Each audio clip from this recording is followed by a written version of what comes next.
Good evening বন্ধুরা, welcome back to my channel. আমি রিঙ্কু। তো বন্ধুরা, আজকে আমি বানাবো ব্রোকলির একটা রেসিপি, খুব সিম্পল, খুব কম সময়ে আর খুব কম মশলায়। তো এই দেখো, আমি দুটো ব্রোকলি নিয়ে নিয়েছি। এখন ব্রোকলি দুটোকে আমি কেটে নেব। অনেকে এটা সবুজ ফুলকপি বলো। তো এই দেখো, ব্রোকলি, কিছুটা গাজর, কিছুটা ক্যাপসিকাম আমি কেটে নিয়েছি। তো এখন আমি কড়াই বসিয়ে দিয়েছি। কড়াইয়ের মধ্যে একটু কালো জিরে দিয়ে দিলাম। তেলটা গরম হয়ে গেছে। তেল দেওয়ার পরে আর দিয়ে দিলাম কয়েকটা রসুন ছাড়িয়ে নেবে তোমরা, দিয়ে একটু থেঁতে করে দেবে। আর দিয়ে দেবো দুটো শুকনো লঙ্কা।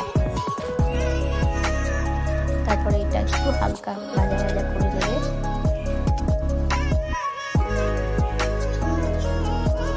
হালকা ভাজা হওয়ার জন্য একটু ওয়েট করতে হবে বন্ধুরা।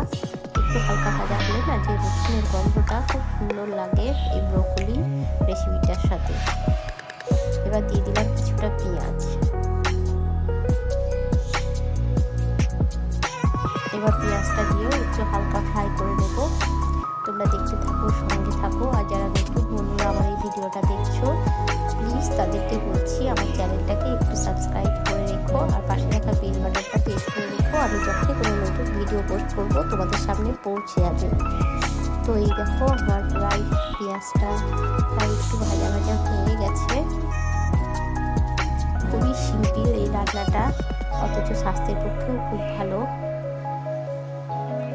মশলাও খুব বেশি কিছু লাগে না। তো এই দেখো, এখন আমি ব্রোকলি, গাজর কুচি করা ওটা আমি অ্যাড করে দিলাম এই তেলের মধ্যে।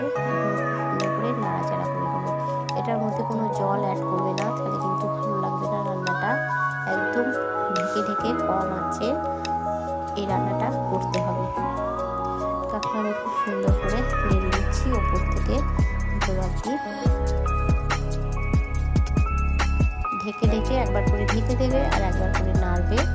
একটুখানি 1 চিমটে হলুদ দিয়ে দিলাম। একটু লবণ পরিমাণ মতো, স্বাদ অনুযায়ী দেবে তোমরা, যে যেমন খাবে লবণ।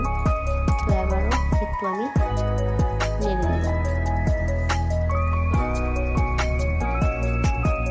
এটাও কম আঁচে করতে হবে বন্ধুরা, খুব বেশি আঁচে করলে হবে না, তাহলে এটা হয়তো উপর থেকে ভাজা ভাজা হয়ে যাবে, ভিতরটা সিদ্ধ হবে না। তাই অল্প আঁচে ভাজতে হবে এটাকে।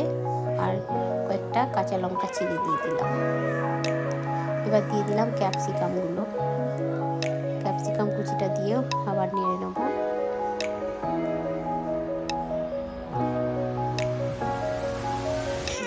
তো দেখো, সুন্দর করে নাড়াচাড়া করে দিচ্ছি এখন। আর এই শীতকালে আপনি এই ব্রোকলিটা টাটকা টাটকা খেতে খুবই ভালো লাগে। এখন 12 মাসই পাওয়া যায়, কিন্তু ওগুলো ভালো লাগে না স্টোরে থাকা। শীতকালে ব্রোকলিটা খেতে খুব ভালো লাগে। এখন আমি একটু করে একটু জিরে গুঁড়ো, একটু ধনে গুঁড়ো আর একটু লঙ্কা গুঁড়ো অ্যাড করলাম, খুবই সামান্য, অল্প, খুব বেশি মশলা লাগে না এটাতে। তোমরা না চাইলে নাও দিতে পারো, জিরে গুঁড়ো, ধনে গুঁড়ো, লঙ্কা গুঁড়ো নাও দিতে পারো। আমি একটু দিলাম, ভালো লাগবে তাই। তোমরা না চাইলে নাও দিতে পারো বন্ধুরা। এবার আমি ঢাকা ঢেকে দেবো। একবার করে ঢেকে দেবে, একবার করে নেড়েছে দেখছো জল বেরিয়ে গেছে ফুলকপি থেকে, যেই ঢেকে দিয়েছি। আবারও আমি একটু ঢেকে দেবো। ঢেকে দিয়ে নাড়াচাড়া করে এটাকে ভেজে নিতে হবে।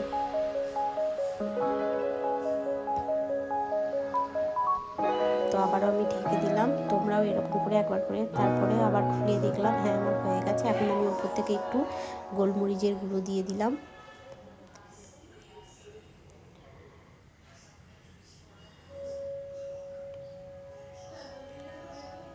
গোলমরিচের গুঁড়োটা দিয়ে একটু নাড়াচাড়া করে নিলাম।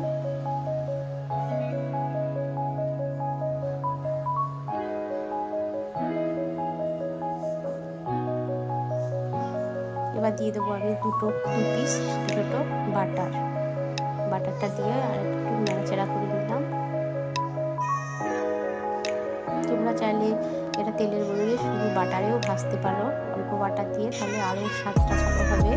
আমি খুব বেশি বাটার দিলাম না, দু পিসই দিলাম, কারণ প্রথমে তেলে আমি ফ্রাইটা করে নিয়েছি।